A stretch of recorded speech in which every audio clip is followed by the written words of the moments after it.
जिथे जिथे भगवंताच्या पौराणिक कथा येतात तिथे तिथे आपल्याला समुद्रमंथन हा शब्द आढळतोच. परंतु कधी हा प्रश्न पडलाय की की समुद्रमंथन कशासाठी केलं होतं? समुद्रमंथन म्हणजे नक्की काय? आणि समुद्रमंथनातून जे 14 रत्ने मिळाली ती नेमकी कोणकोणती होती? तर यावर आधारित हा छोटासा व्हिडिओ आहे. व्हिडिओ शेवटपर्यंत नक्की बघा. समुद्रमंथन एक प्रसिद्ध हिंदू धार्मिक आख्यायिका आहे. भागवत पुराण, महाभारत आणि विष्णू पुराणात आहे. एकदा दुर्वास ऋषी वैकुंठातून बाहेर पडत होते. देवांचा राजा इंद्र याच्यावर प्रसन्न होऊन दुर्वास मुनींनी त्याला आपल्या गळ्यातली दिव्य फुलांची माला दिली. यावेळी ऐरावत हत्तीवर आरूढ झालेल्या इंद्राने ती सुंदर माला ऐरावत हत्तीच्या माथ्यावर ठेवली. पण ती खाली पडून ऐरावत हत्तीच्या पायाखाली तुडविली गेल्यामुळे संतापलेल्या महर्षी दुर्वासांनी देवांचा राजा इंद्राला शाप दिला. तुझं वैभव नष्ट होईल. या शापाच्या प्रभावामुळे शक्तिहीन झालेले देव दैत्याबरोबरच्या लढाईत सतत निष्प्रभ होऊ लागले. शिवाय दानवांचे गुरु शुक्राचार्य यांच्यापाशी संजीवनी विद्या होती. त्यामुळे युद्धात मरणाऱ्या दानवांना ते पुन्हा जिवंत करीत. देवाकडे मात्र अशा प्रकारची कोणतीही विद्या नव्हती. अखेरीस ते विष्णूला शरण गेले. तेव्हा विष्णूने समुद्रमंथन करून अमृत मिळविण्याची योजना देवांना सांगितली. त्यासाठी तह करून दानवांचे सहाय्य घेण्याचा सल्लाही विष्णूंनी दिला. देवांना महासागर मंथन करण्यास सांगितले. त्यानुसार देव आणि दानवांनी मंदार पर्वताची रवी व वासुकी सर्पाची दोरी करून समुद्रमंथन केले. पण मंदार जलाच्या खाली आधार नसल्याने समुद्रात बुडायला लागला. ते पाहून भगवान विष्णूने महाकाय कुर्म म्हणजेच कासवाचा रूपाने मंदार पर्वताला सागराच्या तळाशी आधार दिला. अशा प्रकारे समुद्रमंथन तयार झाले. वासुकी नागाच्या मुखाकडे दानव आणि शेपटीकडे देव होते. पुन्हा पुन्हा वासुकी नागाला पकडून ओढला जात असल्यामुळे त्याच्या मुखातून अग्नी, ज्वाला आणि विषाचे धूर बाहेर आले. विषाचा धूर सर्वत्र पसरले. देव दानवांना त्रास होऊ लागला. विषाच्या धुराने ढग तयार होऊन प्रचंड उष्टीतून समुद्रात पडले. हलाहल नावाचा भयंकर विष समुद्रात बाहेर येऊन मिसळले. मग सर्वांनी भगवान शंकरांना प्रार्थना केली. शंकराने तळ हातावर घेऊन विष पिले, परंतु घशातून खाली येऊ दिले नाही आणि त्या विषाच्या परिणामामुळे शिवाचा गळा निळा झाला. म्हणून महादेवांना नीलकंठ म्हणले जाऊ लागले. विष पान करताना काही विष पृथ्वीवर पडले होते, ज्याचा अंश आजही आपल्या विषारी साप, विंचू आणि कीटकांमध्ये दिसते. यानंतर ज्येष्ठादेवी म्हणजेच अलक्ष्मी समुद्रमंथनातून तिचा जन्म झाला. लिंग महापुराणानुसार आणि पद्मपुराणात समुद्रमंथनाच्या वेळी समुद्रातून ही प्रथम आली, म्हणून हिला ज्येष्ठा हे नाव मिळाले. दुस्सह मुनी तिच्याशी लग्न केलं. मग पुन्हा समुद्रमंथन सुरू झाले. हळूहळू समुद्रमंथनातून कामधेनू नावाची सुरभी गाय प्रकट झाली.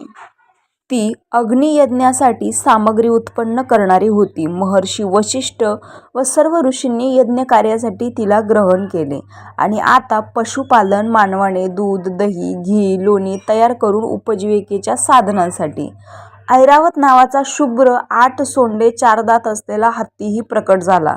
इंद्राला तो प्राप्त झाला. ऐरावताला अभ्र मातंग, ऐरावण, अभ्रभुवल्लभ, श्वेतहस्ती, मल्लनाग, हस्तिमल्ल, सदादान, सुदामा, श्वेतकुंजर, गजाग्रणी आणि नाममल्ल अशी इतर अनेक नावे आहेत. उच्चश्रवा म्हणजे तीक्ष्ण कानांचा नावाचा 7 शिर असलेला शुभ्र उडणारा घोडा प्रकट झाला. उच्चश्रवा सूर्यदेवाचे वाहन बनला. मग कल्पवृक्ष म्हणजेच पारिजातक नावाचा वृक्ष प्रकट झाला.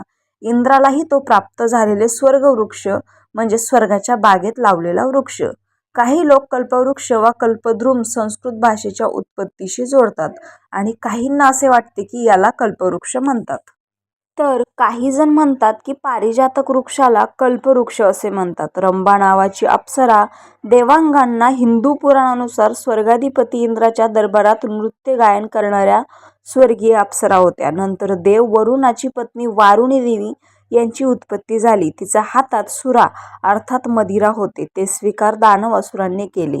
वारुणी असे नाव देण्यात आले. वरुण म्हणजे पाणी. पाण्यापासून उत्पत्ती झाल्यामुळे तिला वारुणी म्हणले गेले. तेथे असुरांच्या बाजूने वरुण नावाचा एक देव आहे. नंतर देव दानव लवकरात समुद्रमंथन करू लागले. समुद्र मंथनातून कौस्तुभ मणी उत्पन्न झाले. भगवान विष्णूंनी आपल्या गळात व हृदयावर धारण केलेले ते रत्न होते. कौस्तुभ मणी भक्तीचे प्रतीक आहे. हरिधनु म्हणजे शारंग धनुष्य भगवान विष्णूचा धनुष्य आहे. विष्णूच्या इतर शस्त्रांमध्ये सुदर्शन चक्र, नारायण शास्त्र, वैष्णव शास्त्र, कौमोदकी आणि नंदक तलवार यांचा समावेश आहे. आणि त्याचबरोबर पांचजन्य नावाचा शुभ्र शंखाचीही उत्पत्ती झाली. विष्णू पुराणानुसार माता लक्ष्मी ही समुद्र राजाची कन्या असून शंख तिचा सहोदर भाऊ होय. म्हणूनच असेही मानले जाते की जेथे शंख आहे तेथे लक्ष्मीचे निवासस्थान आहे. विष्णूने आपल्या हातात शंख धारण केले. समुद्र मंथनातून तेजस्वी प्रकाश व श्वेतवर्णी चंद्रदेवाचाही जन्म झाला, ज्याला भगवान शिवाने आपल्या मस्तकावर धारण केले. देव दानवांनी समुद्र पुन्हा धुसळले. समुद्र मंथनातून विष्णू पुराणानुसार माता लक्ष्मी ही समुद्र राजाची कन्या आहे. ती कमला आसनावर विराजमान चतुर्भुज तेजस्विनी सुंदर होती. देव आणि दानव मोहित होऊन तिच्याजवळ गेले, पण लक्ष्मीने त्यांच्याकडे लक्ष न देता योग्य वर म्हणून पती विष्णूला निवडले. लक्ष्मीने विष्णूच्या गळ्यात कमळाच्या फुलांचा हार घातला. विवाह संपूर्ण झाला. समुद्र मंथनातून सर्वात शेवटी श्यामवर्ण चतुर्भुज देव धन्वंतरी सुवर्ण अमृत कलशांसह प्रकट झाले. वैद्यराज धन्वंतरी हे पाहून दानव चकित झाले. राक्षसांनी धन्वंतरीच्या हातातून अमृत कुंभ पळवून नेले. त्याकरिता विष्णूंना देव दानव भांडण करताना दिसले. दुर्वासाच्या शापामुळे देवांना शक्ती नव्हती. ते राक्षसांशी लढू शकतील, सुवर्ण अमृत कुंभ घेऊ शकतील म्हणून ते निराश झाले. देवांचे नैराश्य पाहून भगवान विष्णूने मोहिनीचे रूप धारण केले. मग विश्वमोहिनीचे रूप ती नवीन तरुण मुलगी आपल्याकडे येताना पाहिली, तेव्हा त्यांनी सर्व भांडण विसरले आणि त्या सुंदर मुलीकडे पाहू लागले. हे पाहून राक्षस आणि देवता, असुर, स्वरभानू म्हणजेच राहू केतू, कामदेवाला भस्म करणारे भगवान शंकर देखील मोहित झाले आणि पुन्हा पुन्हा मोहिनीकडे पाहिले. जेव्हा विश्वमोहिनीच्या रूपाने विष्णू म्हणाले, हे देवता आणि राक्षस, महर्षी कश्यप यांची मुले असल्याने तुम्ही दोघे भाऊ भाऊत आहात, तरीही तुम्ही एकमेकांशी भांडता. मी एक स्वेच्छारिणी स्त्री आहे. ज्ञानी लोक अशा स्त्रीवर कधीच विश्वास ठेवत नाहीत. तुम्ही माझ्यावर कसा विश्वास ठेवता? सर्वांनी एकत्रितपणे अमृतपान केले हे चांगले आहे. मोहिनी देवांना आणि दैत्यांना अमृत वाटप करताना त्याचवेळी असुर स्वरभानू दैत्यदेवांचा वेश घेऊन देवांमध्ये येऊन बसला आणि देवांबरोबर तोही थोडं अमृत प्राशन करताना सूर्य आणि चंद्राने विष्णूला मोहिनी या कृत्याची माहिती दिली.